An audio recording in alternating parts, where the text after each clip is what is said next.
Di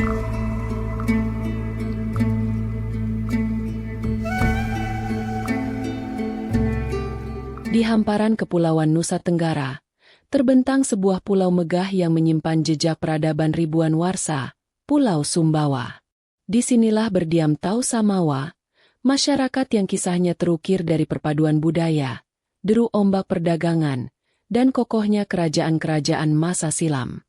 Mari kita selami lorong waktu untuk menyingkap tabir asal-usul suku Sumbawa, sebuah narasi tentang jati diri yang terbentuk dari beragam pengaruh di tanah yang subur ini.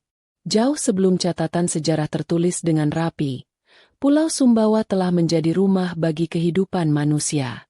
Jejak-jejak arkeologis menunjukkan adanya denyut peradaban sejak ribuan tahun silam. Para leluhur suku Sumbawa dipercaya berasal dari rumpun Austronesia yang melakukan migrasi besar-besaran, menyebar ke berbagai penjuru Nusantara dan Pasifik. Mereka adalah para pelaut ulung yang membawa serta pengetahuan tentang bercocok tanam dan navigasi sederhana, menjadi fondasi awal bagi komunitas-komunitas yang kelak akan tumbuh di pulau ini.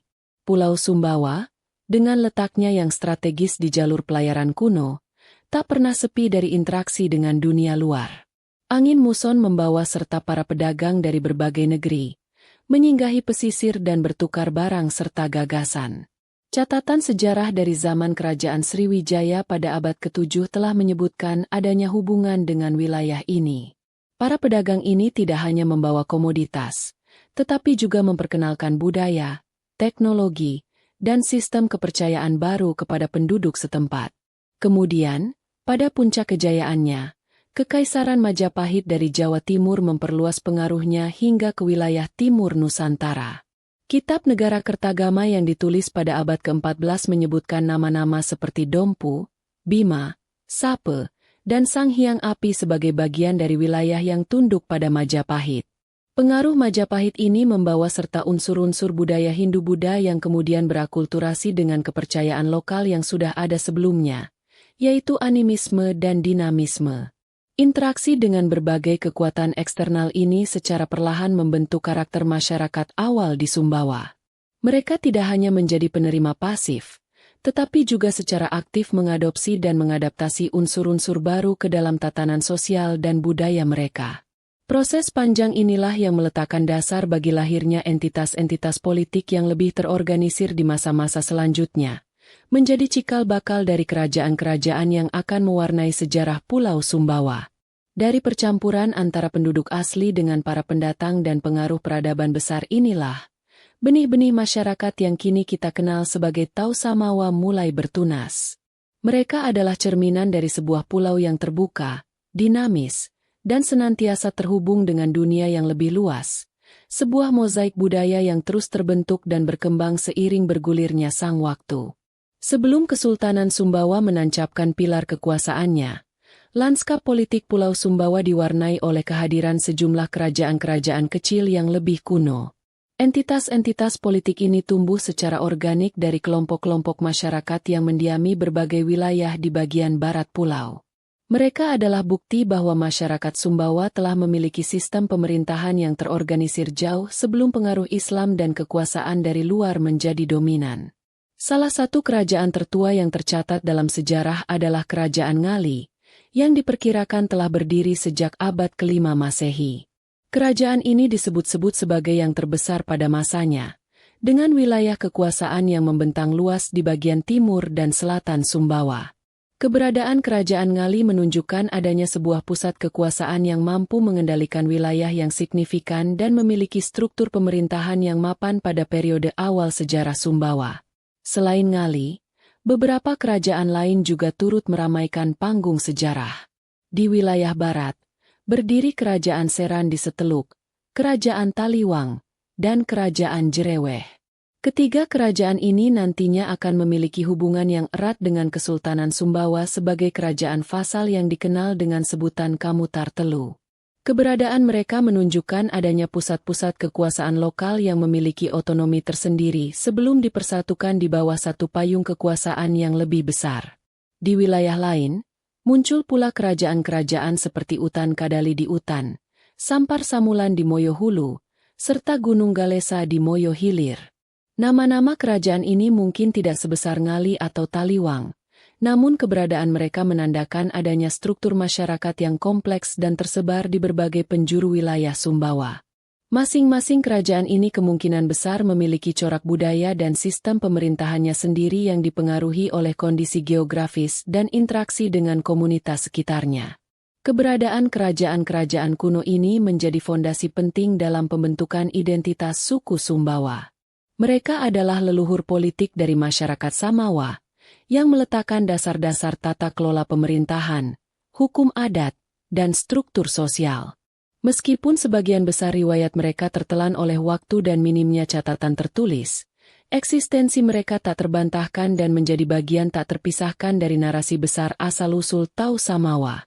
Memasuki abad ke-14 dan ke-15, panggung politik Nusantara didominasi oleh kemegahan Kekaisaran Majapahit. Pengaruhnya yang membentang luas hingga ke wilayah timur kepulauan turut dirasakan oleh kerajaan-kerajaan di Pulau Sumbawa. Kitab Negara Kertagama, sebuah naskah kuno dari era Majapahit, secara eksplisit menyebutkan beberapa nama kerajaan di Sumbawa sebagai wilayah yang berada di bawah naungan kekuasaan Majapahit, di antaranya adalah Bima dan Dompu. Hubungan antara Majapahit dan kerajaan-kerajaan di Sumbawa ini lebih bersifat sebagai mandala, di mana kerajaan-kerajaan lokal mengakui kedaulatan Majapahit namun tetap memiliki otonomi dalam mengatur urusan internal mereka. Pengaruh Majapahit lebih banyak terlihat dalam aspek budaya dan keagamaan. Ajaran Hindu-Buddha yang menjadi agama resmi Majapahit turut menyebar dan berakulturasi dengan kepercayaan animisme dan dinamisme yang telah lebih dulu dianut oleh masyarakat setempat. Peninggalan-peninggalan arkeologis yang menunjukkan corak Hindu-Buddha menjadi saksi bisu dari era ini. Namun, roda zaman terus berputar. Seiring dengan meredupnya pamor Majapahit pada akhir abad ke-15, konstelasi politik di Nusantara pun berubah. Kekosongan kekuasaan ini membuka peluang bagi kekuatan-kekuatan regional lain untuk unjuk gigi. Dari arah barat, kerajaan Gelgel di Bali mulai melebarkan sayap pengaruhnya. Mereka memanfaatkan momentum surutnya Majapahit untuk memperluas wilayah kekuasaan mereka ke seberang lautan. Kerajaan Gelgel berhasil menancapkan pengaruhnya di bagian barat Pulau Sumbawa untuk periode yang singkat. Invasi ini membawa gelombang baru pengaruh budaya Bali, terutama dalam hal seni, arsitektur, dan sistem kemasyarakatan. Interaksi antara budaya Bali dan budaya lokal Sumbawa ini semakin memperkaya khazanah kebudayaan masyarakat Samawa. Meskipun kekuasaan Gelgel tidak berlangsung lama, jejak-jejaknya masih dapat ditelusuri dalam beberapa tradisi dan adat istiadat yang ada. Dinamika antara pengaruh Majapahit dan Gelgel ini menunjukkan posisi strategis Pulau Sumbawa yang selalu menjadi arena perebutan pengaruh kekuatan-kekuatan besar di sekitarnya. Namun, di tengah tarikan kepentingan tersebut, masyarakat Sumbawa mampu menunjukkan resiliensi yang luar biasa. Mereka tidak larut begitu saja, melainkan secara kreatif memadukan berbagai unsur budaya yang datang untuk membentuk sebuah sintesis baru yang unik dan menjadi bagian dari identitas mereka yang khas. Pada pertengahan abad ke-15, cakrawala keagamaan di Pulau Sumbawa mulai diwarnai oleh cahaya baru. Ajaran Islam, yang telah lebih dulu berkembang pesat di pesisir utara Jawa dan Sumatera, mulai merambah ke wilayah timur Nusantara. Para pedagang Muslim dari Gresik dan Palembang menjadi garda terdepan dalam menyebarkan ajaran tauhid ini. Mereka datang tidak dengan pedang terhunus, melainkan dengan kapal-kapal dagang yang syarat muatan komoditas dan nilai-nilai spiritual. Proses penyebaran Islam di Sumbawa berlangsung secara damai dan bertahap. Para mubalik ini mendekati masyarakat lokal dengan penuh kearifan, memperkenalkan Islam melalui jalinan perniagaan dan interaksi sosial sehari-hari. Mereka tidak memberangus budaya lokal yang telah mengakar, melainkan mengintegrasikan ajaran Islam ke dalam tradisi yang sudah ada. Pendekatan yang akomodatif ini membuat Islam dapat diterima dengan tangan terbuka oleh masyarakat Sumbawa. Selain melalui jalur perdagangan, penyebaran Islam juga diperkuat melalui ikatan pernikahan. Banyak pedagang dan pelaut Bugis dari Sulawesi Selatan yang memeluk Islam, kemudian menikah dengan perempuan-perempuan dari kalangan bangsawan maupun masyarakat biasa di Sumbawa. Perkawinan antar etnis ini tidak hanya melahirkan generasi baru, tetapi juga menjadi jembatan bagi tersebar luasnya ajaran Islam di tengah-tengah keluarga dan komunitas. Runtuhnya Kekaisaran Majapahit juga turut mempercepat proses Islamisasi. Kerajaan-kerajaan kecil di Sumbawa yang sebelumnya berada di bawah pengaruh Hindu-Buddha Majapahit, mulai mencari orientasi politik dan keagamaan yang baru. Islam hadir sebagai alternatif yang menawarkan tatanan sosial yang lebih egaliter dan jaringan perdagangan yang lebih luas. Secara berangsur-angsur, para penguasa lokal mulai memeluk Islam, yang kemudian diikuti oleh rakyatnya. Penyebaran Islam ini membawa perubahan yang mendasar dalam kehidupan masyarakat Sumbawa. Masjid-masjid mulai didirikan sebagai pusat ibadah dan kegiatan sosial. Sistem hukum dan pemerintahan pun sedikit demi sedikit diadaptasi agar selaras dengan prinsip-prinsip syariat Islam. Namun, proses ini tidak serta-merta menghapus seluruh tradisi lama. Terjadi sebuah sinkretisme yang harmonis, di mana nilai-nilai Islam bersanding dengan kearifan lokal, membentuk sebuah corak keislaman yang khas dan menjadi bagian tak terpisahkan dari identitas Tausamawa hingga hari ini. Sebelum Kesultanan Sumbawa berdiri sebagai sebuah entitas yang berdaulat penuh, konstelasi politik di kawasan ini sangat dipengaruhi oleh kekuatan maritim dari Sulawesi Selatan, yaitu Kerajaan Goa. Pada abad ke-16 dan awal abad ke-17, Goa menjelma menjadi salah satu kekuatan utama di Nusantara bagian timur. Dengan armada lautnya yang tangguh, Goa mengendalikan jalur-jalur perdagangan rempah-rempah dan menjalin hubungan dengan berbagai kerajaan di sekitarnya. Kerajaan Samawa di Sumbawa, yang pada saat itu masih dalam tahap konsolidasi, melihat Goa sebagai mitra strategis. Awalnya, hubungan yang terjalin murni bersifat perdagangan.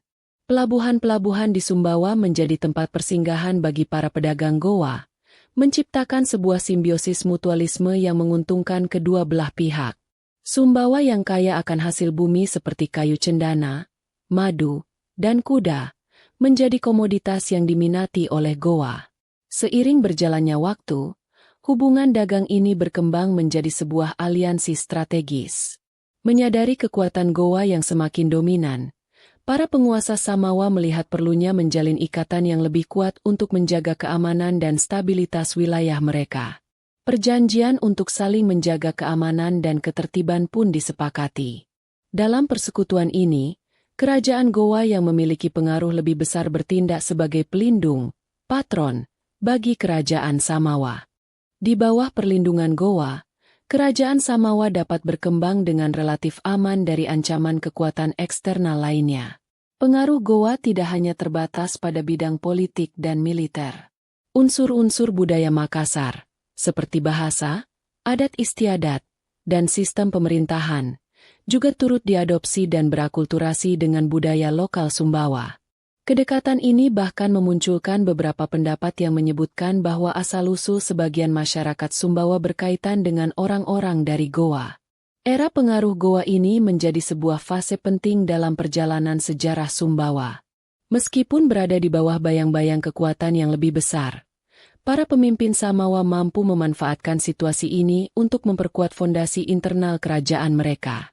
Pengalaman berinteraksi dan beraliansi dengan Goa memberikan pelajaran berharga dalam hal diplomasi dan strategi politik, yang kelak menjadi bekal penting ketika mereka memutuskan untuk berdiri sebagai sebuah kesultanan yang mandiri dan berdaulat.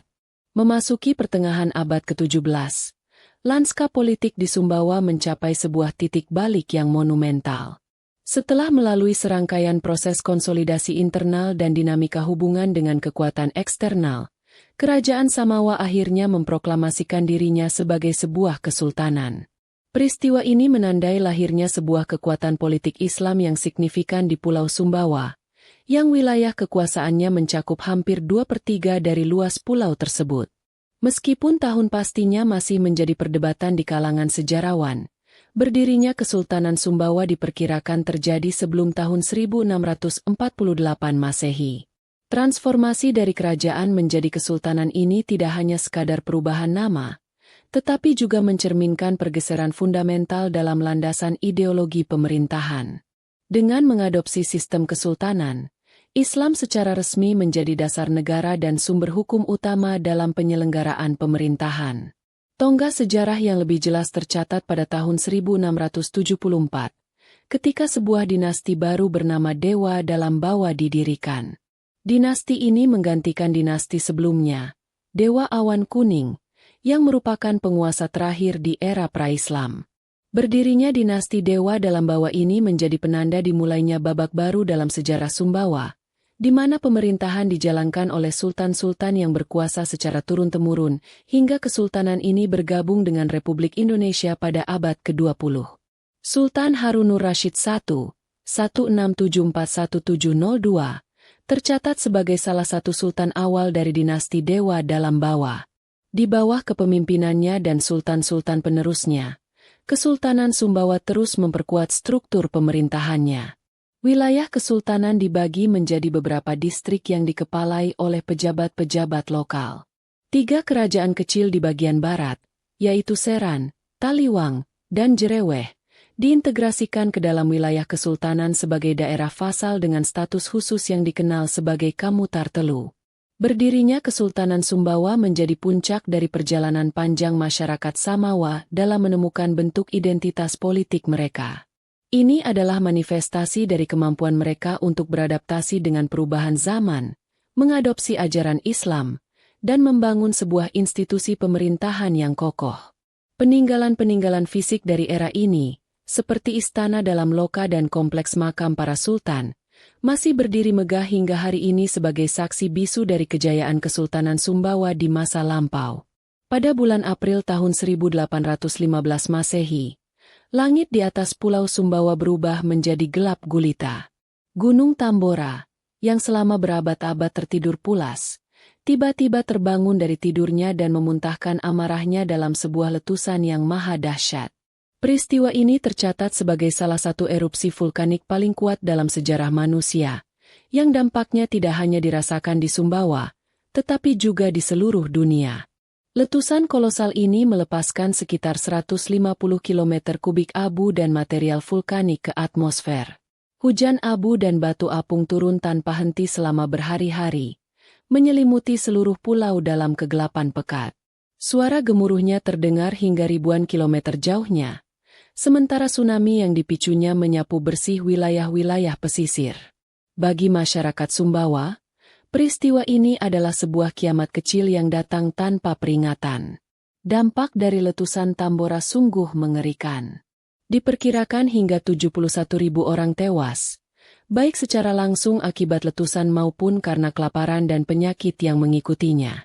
Lahan-lahan pertanian yang subur terkubur di bawah lapisan abu vulkanik yang tebal, menyebabkan gagal panen total dan krisis pangan yang parah. Kehidupan di sekitar gunung seketika musnah, meninggalkan landskap yang sunyi dan porak-poranda. Bencana ini juga secara tragis mengakhiri riwayat 3 kerajaan yang berada di lereng Gunung Tambora.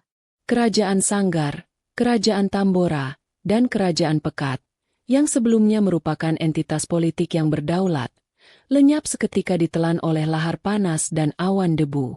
Seluruh peradaban mereka, termasuk istana, pemukiman, dan catatan sejarahnya, terkubur untuk selamanya. Musnahnya ketiga kerajaan ini menjadi luka yang mendalam dalam sejarah peradaban di Pulau Sumbawa. Meskipun letusan Tambora membawa kehancuran yang luar biasa, masyarakat Sumbawa yang selamat menunjukkan semangat bertahan hidup yang mengagumkan.